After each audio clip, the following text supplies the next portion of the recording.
Welcome to online study kingdom.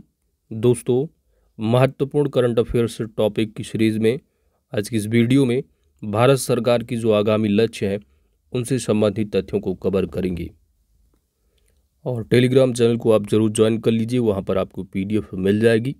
Telegram channel का link है, simply search box में जाना है और टाइप करना है ऑनलाइन स्टडी किंगडम, लिंक आ जाएगा, ज्वाइन कर लीजिएगा। तो आइए भारत सरकार की आगामी लक्ष्य को कवर करते हैं। यहाँ से आपको एक प्रश्न देखने को ज़रूर मिलता है एग्ज़ाम में, तो आइए कवर करते हैं। पहला है कि पेट्रोल में एथेनॉल को 10% मिश्रित करने का जो लक्ष्य है वह कब तक है, यानी इसी साल वर्ष 2022 तक। देश को सिंगल यूज प्लास्टिक से मुक्त करने का लक्ष्य कब तक है, तो 1 जुलाई 2022 तक है। किसानों की आय को दुगना करने का लक्ष्य वर्ष 2022 तक। दिल्ली मुंबई एक्सप्रेसवे को पूरा करने का जो लक्ष्य है वह वर्ष 2023 तक है। और जैसा कि आप जानते हैं, दिल्ली मुंबई एक्सप्रेसवे जब बन जाएगा तो पूरे भारत का सबसे लंबा एक्सप्रेसवे होगा।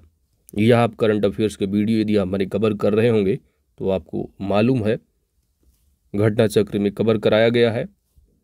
और अभी तक तो गंगा है, यानी जो आपका गंगा एक्सप्रेस वे बन जाएगा तो वो हो जाएगा, लेकिन अभी तक जो लेटेस्ट है कि सबसे जो लंबा एक्सप्रेस वे है वो है पूर्वांचल, ठीक है, जो कि एग्जैक्ट जो फिगर है 340 पॉइंट समथिंग यानी 341 किलोमीटर है। तो ये चीज़ें ध्यान रखनी है। अगला जो है वो है उर्वरक क्षेत्र में आत्मनिर्भर बनाने का लक्ष्य है, तो यह कब तक है सरकार का, वर्ष 2023 तक। ब्रॉडगेज रूट को 100% विद्युतीकरण करने का लक्ष्य कब तक है, 2023 तक। पूर्वोत्तर के सभी राज्यों की राजधानियों से रेल नेटवर्क जोड़ने का लक्ष्य 2023 तक है। तो 2023 तक कितने टारगेट, 4 हैं। एक तो दिल्ली मुंबई एक्सप्रेसवे को पूरा करना, उर्वरक क्षेत्र में आत्मनिर्भर बनाने का लक्ष्य, ब्रॉडगेज रूट को 100% विद्युतीकरण करने का लक्ष्य, और साथ ही पूर्वोत्तर की सभी राज्यों की राजधानियों से रेल नेटवर्क जोड़ना, ये सभी 2023 तक है। अगला जो टारगेट है वो है कृषि में शून्य डीजल उपयोग तथा नवीकरणीय ऊर्जा की इस्तेमाल करने का जो लक्ष्य है वह 2024। सबके लिए आवास मुहैया कराना, जो कि इसका लक्ष्य पहले 2022 निर्धारित था और इस टारगेट को बढ़ा दिया गया है, 2024 तक कंप्लीट करना है। और वहीं पर डिजिटल रेडियो लॉन्च करने का जो लक्ष्य है 2024। हर घर में नल से जल स्वच्छ जल आपूर्ति करने का लक्ष्य 2024। और सड़क दुर्घटनाओं से होने वाली मौतों को 50% तक कम करने का लक्ष्य 2024 तक है। तो याद रखिएगा 2024 तक कौन कौन से लक्ष्य हैं कंप्लीट करना सरकार को। तो पहला लक्ष्य है कृषि में शून्य डीजल उपयोग तथा नवीकरणीय ऊर्जा की इस्तेमाल का लक्ष्य है। सबके लिए आवास मुहैया कराना, डिजिटल रेडियो लॉन्च करना, हर घर में नल से जल, सड़क दुर्घटनाओं से होने वाली मौतों को 50% तक कम करना, ये सभी की सभी टारगेट 2024 तक है। अगला है भारतीय अर्थव्यवस्था को $5 ट्रिलियन इकोनॉमी बनाने का लक्ष्य कब तक है, तो 2024-25 तक है। सभी गांवों में ऑप्टिकल फाइबर बिछाने का लक्ष्य 2025। भारत को टीबी मुक्त देश बनाना 2025 तक। पेट्रोल में एथेनॉल को 20% मिश्रित करने का लक्ष्य 2025 तक है। और 10% तो इसी साल का रहा है टारगेट 2022 तक।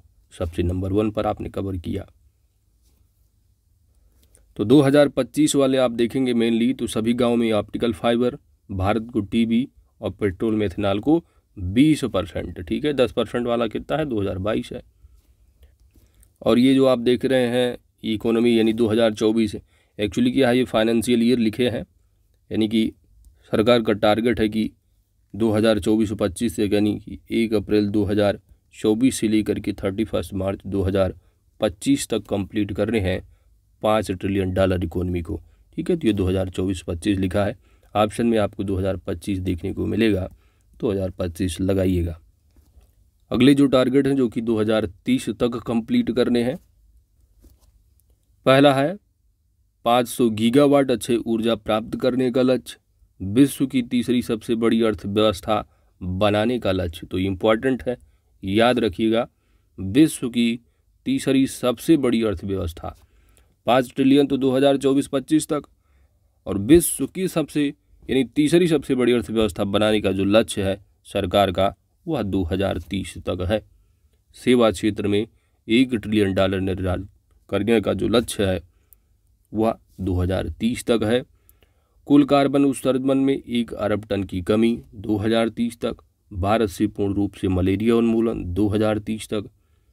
कुल वाहन में 30%, ये भी इम्पोर्टेंट है, कुल वाहन में 30% इलेक्ट्रिक वाहन करने का जो लक्ष्य है वह 2030 तक है। HIV एड्स को खत्म करने का लक्ष्य, यह भी 2030 तक है। और भारतीय रेलवे को ग्रीन रेलवे बनाने का जो लक्ष्य है वह 2030 तक। ठीक है, तो ग्रीन रेलवे बनाने का जो लक्ष्य है याद रखिएगा 2030 है। और एक 100% जो विद्युतीकरण की बात है रेलवे को, ठीक है, वो भी 2023 तक है। हाँ, स्पेशली नहीं दिया है तो याद रखिएगा। ठीक है, तो ग्रीन जो रेलवे बनाने का यानी एनवायरनमेंट के पर्पज से अच्छी बनानी है, तो याद रखिएगा ग्रीन रेलवे बनाने का जो लक्ष्य है 2030 तक है। अगर वहीं पूछ लिया जाता 100% रेलवे विद्युतीकरण का, तो ये 2023 तक है। ठीक है, तो ये इम्पॉर्टेंट है, याद रखिएगा। तो दोस्तों 2030 तक कितने टारगेट हुए? एक तो 500 गीगावाट अक्षय ऊर्जा, दूसरा विश्व की तीसरी सबसे बड़ी अर्थव्यवस्था, इम्पॉर्टेंट है। सेवा क्षेत्र में $1 ट्रिलियन निर्यात, कुल कार्बन उत्सर्जन में 1 अरब टन की कमी, भारत से पूर्ण रूप से मलेरिया उन्मूलन, यह भी इम्पॉर्टेंट है 2030 तक। कुल वाहन में 30% वाहन जो होंगे वो इलेक्ट्रिक बनाने का जो लक्ष्य किया गया सरकार के द्वारा वह 2030 तक है, यह भी इम्पॉर्टेंट है। HIV एड्स को खत्म करने का लक्ष्य 2030 तक, और भारतीय रेलवे को ग्रीन रेलवे बनाने का लक्ष्य 2030 तक है। कुछ और टारगेट हैं जो कि काफ़ी लंबे हैं, जो कि काफ़ी टाइम बाद इनको कंप्लीट करने का लक्ष्य बताया गया है कि हाइड्रोफ्लोरोकार्बन के उपयोग को 80% तक कम करने का लक्ष्य 2047 तक है सरकार का। फ्लोरोकार्बन आप इन्वायरमेंट पढ़ते हैं तो आपको मालूम है कि सबसे ज़्यादा जो है नुकसानदायक रहता है। सरकार का टारगेट है 80% तक कम करने का जो लक्ष्य है 2047 तक है। भारत को ऊर्जा स्वतंत्र बनाने का लक्ष्य 2047 तक है। तो मेनली 2 टारगेट हैं 2047 तक। एक तो हाइड्रोफ्लोरोकार्बन को जो यूज़ है उसका 80% तक कम करना है, साथ ही ऊर्जा स्वतंत्र बनाने का जो लक्ष्य है भारत को 2047 तक। और एक टारगेट है जो कि 2050 तक कंप्लीट करना है, और वो है मुंबई शहर में शून्य कार्बन उत्सर्जन। कब तक? 2050 तक। वहीं पर भारत द्वारा नेट जीरो का जो लक्ष्य है 2070 तक है। तो दोस्तों ये सरकार के कुछ महत्वपूर्ण लक्ष्य रहे हैं, तो याद रखिएगा, अक्सर एग्ज़ाम में पूछे जाते हैं। तो यहाँ से आपको एक प्रश्न देखने को ज़रूर मिलता है एग्ज़ाम में। तो महत्वपूर्ण वीडियो रहा है। वीडियो अच्छी लगी है तो लाइक कीजिएगा, चैनल पर नए हैं तो सब्सक्राइब भी कर लीजिएगा, साथ ही बेल आइकन को आप प्रेस कर लीजिएगा ताकि आने वाली वीडियो की अपडेट्स आप सभी को प्राप्त होती रहे। और PDF के लिए टेलीग्राम चैनल को आप ज़रूर ज्वाइन कर लीजिएगा दोस्त। Thanks for watching.